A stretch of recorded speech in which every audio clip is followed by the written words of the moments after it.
Olhe essa pintura. O que ela representa pra você? Não vale usar as palavras humano e urso. A descrição do meu irmão foi um monstro contra um bicho. Agora, qual que é o monstro? Irmão Urso fez esse questionamento na história. Olá, eu sou o Maciel e esse é o filme que assisti nessa semana. Esse mundo é cheio de magia. E a fonte disso são essas luzes que dançam no céu. Essas luzes são os espíritos dos antepassados e eles têm o poder de mudar o mundo. Uma coisa sempre se torna em outra.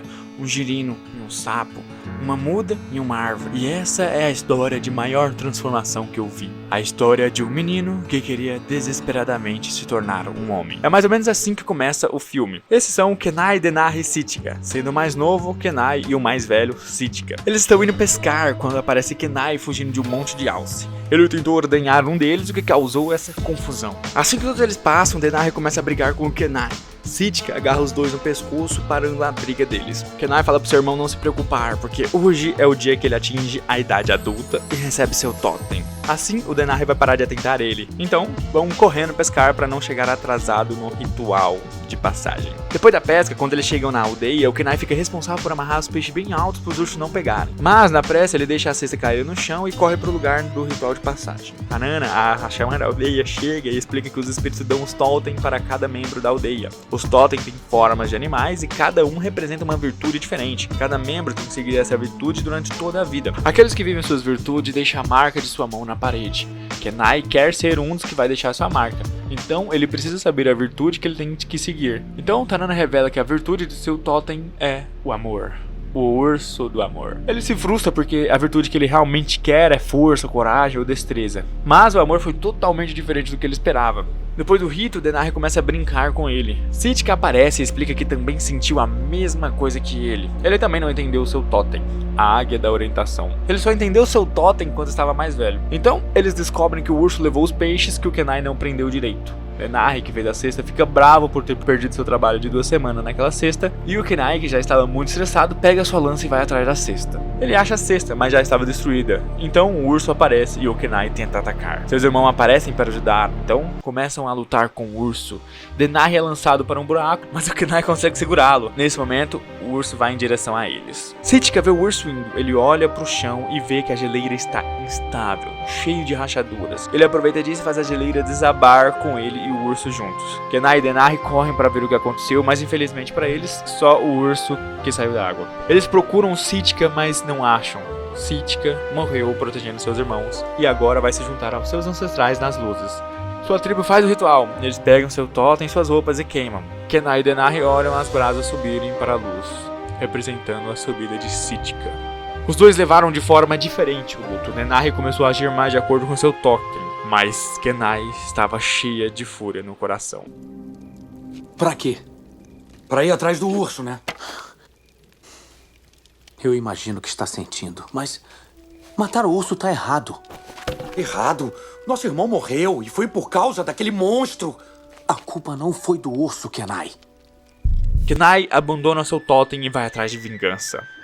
Ele acha o urso e começa a perseguir ele. O urso vai avançando pela montanha até chegar no topo. Ali começa a luta. Ele ataca com a lança, mas o urso se defende. O Kenai é atacado no chão e segura a boca do urso com a lança. O Denari aparece de longe e vê o Kenai no chão segurando o urso. O Kenai perde a lança e sobe em uma pedra. O urso não alcança ele e começa a bater na pedra. Então ele pula por cima do urso, pega a lança e quando o urso está quase chegando nele, o Kenai vira a lança. Então luzes começam a aparecer e Sitka aparece. O corpo do urso se desfaz em luz e o Sitka, em forma de águia, faz o Kenai se transformar em um urso. Denari chega depois dos espíritos terem ido embora e vê somente o Kenai transformado em urso e os pedaços de roupa no chão. Nesse momento ele acredita que o urso devorou o Kenai. Um raio cai e o Kenai acaba caindo do penhasco na água e desmaia. Quando ele acorda, vê a Tanana. Ela está animada, pois nunca viu os espíritos agirem dessa maneira. Ela explica para ele que foi o Sitka que o transformou, e se quiser ver o irmão, vai ter que ir para onde as luzes tocam o chão. A Tanana some e deixa o Kenai sozinho. Ele vê uns alces, mas eles não sabiam onde ficava a montanha. Então ele deixa eles e vai atrás de alguém que saiba sobre isso, mas acaba caindo em uma armadilha. De ponta cabeça, ele balança tentando pegar um graveto. Então aparece um filhote de urso, o Koda, que pega o graveto para ele, mas o Kenai se recusa a acertar a ajuda de um urso. Ele fica lá balançando por horas até desistir do seu orgulho e prometer levar o Koda para a corrida do salmão. um evento que acontece uma vez por ano. Assim que o Koda solta ele, o Denari aparece e começa a perseguir o Kenai, tentando acabar com ele. Depois de algum tempo, ele consegue despistar ele. O Koda diz que se separou da mãe dele e que provavelmente ela vai estar na corrida do salmão, que fica perto da montanha onde as luzes tocam no chão. Por isso o Kenai decide levar ele pra lá. Na estrada, os Alcen aparecem novamente, alertando que o humano está seguindo eles. O Kenai percebe que está deixando pegadas para trás. Para acabar com os rastros, eles sobem nos mamutes e vão em direção ao destino. Quando chega a noite, os dois têm esse diálogo. Você tem um irmão lá em cima? O que aconteceu com ele? Ele foi morto por um urro. Por um monstro. No outro dia, eles descem do mamute. Kenai e o Koda encontram várias pinturas rupestres. Entre elas estava essa. Olha só, esses monstros são de assustar. Principalmente com essas lanças. O Kenai começa a vacilar. Ele aos poucos está entendendo a perspectiva do Koda em relação aos humanos. Ele tem sua própria verdade sobre os ursos, que está se desfazendo aos poucos. Ele não pensava que as coisas que os ursos faziam era só seguir sua própria natureza. O Koda aponta a direção que eles têm que seguir, mas o caminho não é nada legal. Eles vão ter que passar por isso daí. Eles andam na cautela, até que aparece o Denari outra vez, então os dois correm. Na fuga, o Kenai acaba se separando do Koda. Logo, ele chega do outro lado primeiro. Assim que ele percebe que o Koda não chegou, ele volta para salvá-lo. Eles atravessam um penhasco em cima de um tronco. O Denari aparece e derruba o tronco, mas os dois conseguem atravessar. Depois dessa perseguição, o Koda pergunta o porquê deles serem assim e odiarem os ursos. O Kenai então responde que é porque os ursos são sanguinários. Koda questiona: que urso é assim? Ele nunca viu um urso assim. Depois dessa conversa, eles chegam na corrida do salmão. Nesse lugar, todos os ursos estão em paz. Eles nadam, comem e se divertem. Kenai é pego pelo clima do lugar e entra na onda de diversão deles. No final do dia, começa o evento que o Koda mais queria: a hora da história. Uma roda de ursos se forma e começa a rodar um pedaço de peixe. Quem estiver com um pedaço, conta a história. O Kenai pega o peixe e conta que foi difícil viajar com Koda, que era como um irmão mais novo para ele. Então, joga o peixe pro Koda contar a história dele. Koda conta que se separou de sua mãe. Ele conta sobre como 3 humanos atacaram sua mãe, mas ela ainda conseguiu sobreviver. Ouvindo isso, o Kenai percebe que foi ele que causou isso. Ele que foi responsável por ter separado eles, só que o pior, foi ele que tirou a vida da mãe do Koda. Mas esse último detalhe, só o Kenai sabe. O Koda acha que a mãe dele está viva.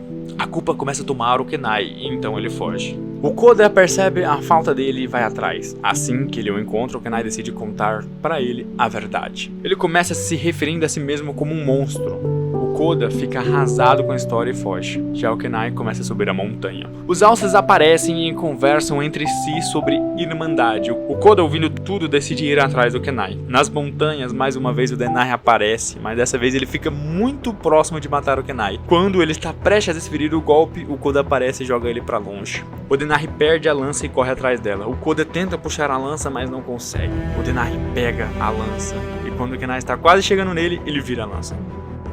Quando ele estava quase caindo em cima da lança, o Sitka aparece e transforma ele de volta em humano. Denari percebe o que aconteceu e fica perplexo. O Kenai vê que o Koda ficaria sozinho e é transformado de volta em um urso. Pô, podia ter feito o Koda ser humano, né? Por que ele voltou a ser urso? Isso me incomodou um pouco. A mãe do Koda aparece e se despede dele. Assim, o Sitka e ela sobem para as luzes. O filme termina com os 3 brincando, Denari, Kenai e Koda. Eu gostei bastante do filme, fazia tempo que eu tinha assistido ele. Gostei principalmente do começo e do final, que estava passando um clima mais pesado. As músicas também foram muito imersivas. Então é isso, obrigado por ter assistido até aqui e até a próxima.